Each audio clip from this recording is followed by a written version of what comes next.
दिनैहाय दावहारु दालां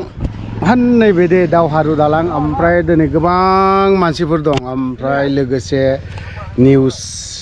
बुथुमगिरि बिथांमोन फंबायमोन दंफैयो नै एसके बाहाय गोजोननाय मोनबाय आदा आं मैया बावना थांदों मोनायाव नों माबायदिब्रा मा सम नोंखौ सम फिलिमाव नुबावो आं नुफेराखैलै फिलिमाव औ बबेबा मोनसे सिलाय लालायनाय फिलिम दंमोन ना नोंना खोनाया गैया टिभि खासो नुवाखै मोनथाम खासोमोनबा रिपर्टार जाबावबाय बेसे उफाय गैया माखासे माबाफोरखौ नायनानै मावनांगौ गोनां जाबाय इजराइल फंबाय इउनाइटेड निउसनि औ नैबे आरो माबानि मानिमोनलाय BMN एडिटर इन चिफ खुलुमबाय रायजोफोर ओमफ्राय सम नोंबो माथो ब्लगाव एसे होथारो माथो पेजआवहाय फेसबुकसो होयो रायजोफोरजों नुजानो लुबैयोलै नुजानांगौ रा सम लुबैयो गोसोनि साननायफोरखौबो फोरमायनो लुबैयो नंखागौ फोरमायखानांगौ सिगां ब्लगसो बानायोमोन ना फार्स्टआव ओमफ्राय चेनेला दङ दाबो 1K नि बारा साबसक्राइबार जाना हगारबाय थानांगौलै जाबा दा बहाबा रादाब बुथुमनो थाङोना नोंसोरो रायजोफोरनि बेफोरखौनो बुथुमनांगौ ओमफ्राय बेखौनो बायदिसिना होनबालाय बावोना दाख्लै मनिसानि मोसानायखौ होदो आं होना हो बारा भिउसआला डेमेज जाबाय एसे औ जा नों भिडिअ आपल'ड होथारासै ना गोबाव जाबाय नालाय गोबां रायजोफोरनि समस्या दुखु खस्थ बर' रायजोनि जेंना जेंसिफ्रा जोंबो मिथिगौ ना बायह्रायाव ओंखारनानै नंखागौ नंनायालाय माब्लाबा गोसोआव दुखु मोनबा फोरमायनो लुबैयो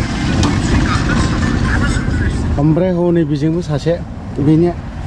मानिमोनलाय बड'लेण्ड मिडिया नेटवर्क BMN आच्छा MD बेलाय बेनावथ' मोनफेर रादाब थायो बेनावबो आंहालाय माथो थाखानांगोन एक्जिकिउटिभ एडिटरबो जाय हक दे जानायाथ' दिनै मुखुब जाखागोन नङा होमबा मा मोनजागोन बा अमा नै दिक्सि लाबोखाबाय दिक्सियानो थारमाने बियो जानायनि खायद जानायनि होनबाथाय अफ्रिया खुनु बादा गैया लागिले उदैया गेस जानानै मा बेफ्रुसारलांथों थेवबो जानायखौ खमथि खालामा ना मा फैदान उदैयाथ' बेरफुनो हानाय नङालै उनथिंसो बेरफुगोन ना बियो उदैया माथो बिलुन बायदि जालायनानै दङ नोंनालाय आंना बिलुन नङा बिलुन बायदि जालायना दं उदैया माथो नोंना उदैया बिलुन बायदि जालायनानै दं बिलुन बायदि गानै बिलुन गाबेना हौवाया फैयोब्ला थाबनो खोन्थाहर एक्सारसाइज खालामना गोजां बोथोराव खारगोन आं एक्सारसाइज खारनानै फिट खालामफिनगोन जाय हक लोगोफोर एसे इन्जय खालामबाय ना दाहाय एसे नैबावहाय मोनसे मार्टियास्टम दङ मेन चेनेलाव हाबना नायबानो जाबाय दाहाय नुगोन जों ओरैनो दान्दिसे रिपर्टारफोर बेसेराफोर गोजाननिफ्राय फैदों एसे दान्दिसे इन्जय लादों आरोखि ना गाज्रि मोनलायनाङा दुखु मोननो नाङा नैबे ब्लगाखौ दाखालि क'क्राझारनि खोथा होनदोंमोन सेरफांगुरिनि खोथा बुंदोंमोन खिन्थु सेरफांगुरियाव थांनाया कमप्लिट जायाखै नैबे दावहारु दालाङावनो फुरा कमप्लिट खालामजोबसिगोन नायलांबाय था दान्दिसे नङा होमबा लोगोफोर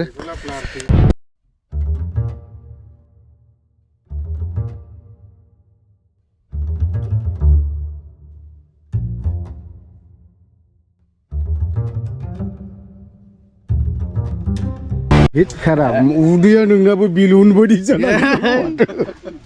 फंबाय राजु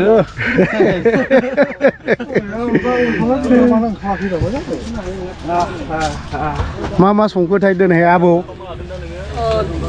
दालि संबाय आरो ओंखाम ओमफ्राय अमा बेदर दं ओमफ्राय संथ'वाखै नै दालि बे माने दालि रुदों ना माथो औ रुदों रुनायखौनो जाखानांगौलै बांद्राय बेलाय माथो दै गुदुं ओंखाम जानोसै बांगाल बानलु दं ओमफ्राय दा आइटेमा गोबां दं नै मुला माबा खुमब्रा अमाफ्रा हरै बिसे दंलाजोबो नायथारनोसै आं एसे बे माने बर'नि स्पेसियेल मेडिसिनलै बियो बर'नि स्पेसियेल मेडिसिन दा जानायखौ एसे नायलांसै ना मा सोमदोन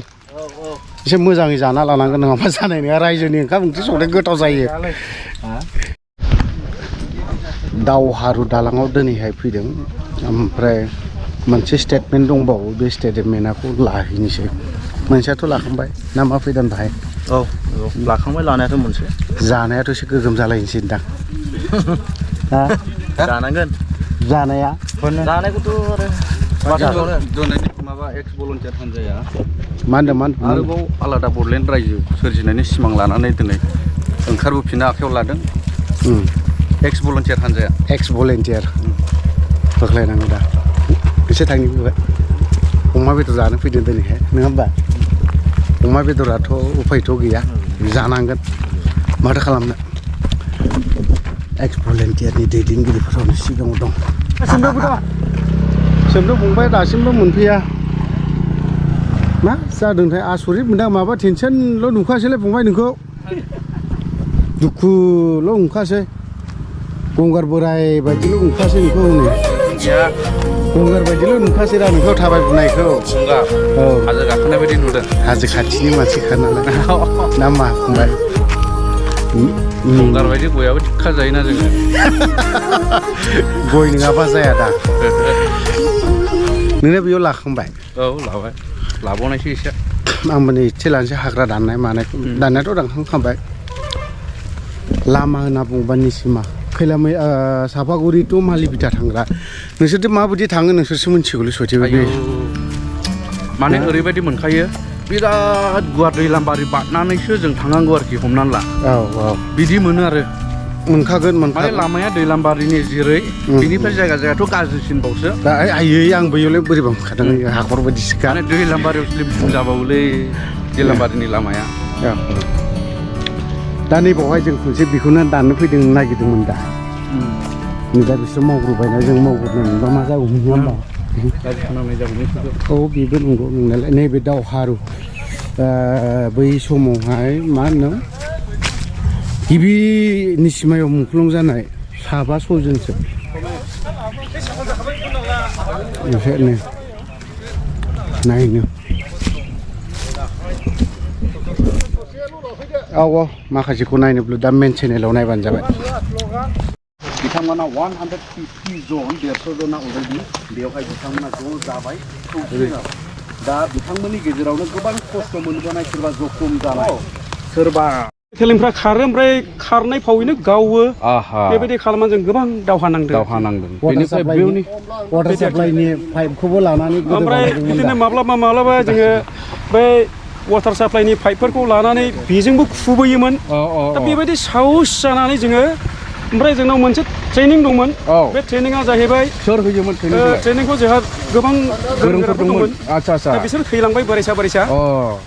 जिएटि ट्रेनिं होनना बुङो गेरेला ट्रेनिं माने उन्दुनानैबो फिनजुरजों माने अन्थाइ खुबैनाय थाखोमानाय बहुत गोजान थाङो मानबायनाय दा एफानि गिदिर अन्थाइजों खुबैयोमन दा बेबायदि खुबैनानै जोङो हारिखौ रैखा खालामनो अपेननि दिनावनो जोङो बे खामानिखौ मावनाय जाबोदोंमोन आरो दिनैसिमबो जोङो दङ इसोरनि अननायाव जों थैयाखै आरो जों दिनैहाय बे मुंख्लं खाम्फानि गेजेरजों जोंनि साफ्रोमबो भलन्टियार्स एक्स भलन्टियार फर्सनि रायजोफ्रा मावथिफ्रा जों खावलायहरगोन जोंनि आइ आफा रायजो राजा बिदा फंबाय बयखौबो जे हारिनि गेजेराव राजनितिजों गावजों गाव जाहाथे थेर बेथेर जालाङा जों दा अलखद दङ जोंनि अलखदा जों दा माबायदियाव दङ जों बेखौ गाव गावनो बुजिनानै सानखांनानै लानाया गाहाम जों बेखौनो जों दिनै बे अल बड' एक्स जोबथारनायावहाय बे दावहारुनिफ्रायनो बे जायगाखौ फोसाबनो होननानै भिडिअ लादोंमोन माखासे मिडिया पर्टेलनि फंबायफोरबो फैदों ओमफ्राय दा ओरैहाय उनजों नुदों बे समाव जों ओरैहाय थाङोबा मालिबिटा थाङोबा हाग्राल' नुयोमोन दा खिन्थु क्लिन जानानै थाबाय दे बे जायगाखौ एसे बोथ्रोसिगोन नैबे बेफोरनि खाम्फायाखौ निसिमायावहाय 6-7 जनसो दावहा नांनानै थैनाय बिसोरनि गिबि मुंख्लं जानाय निसिमा हिसाबै लोगोफोर अफि ब्लग 2 चेनेलखौ बहायनो दोनथ'बाय बाय बाय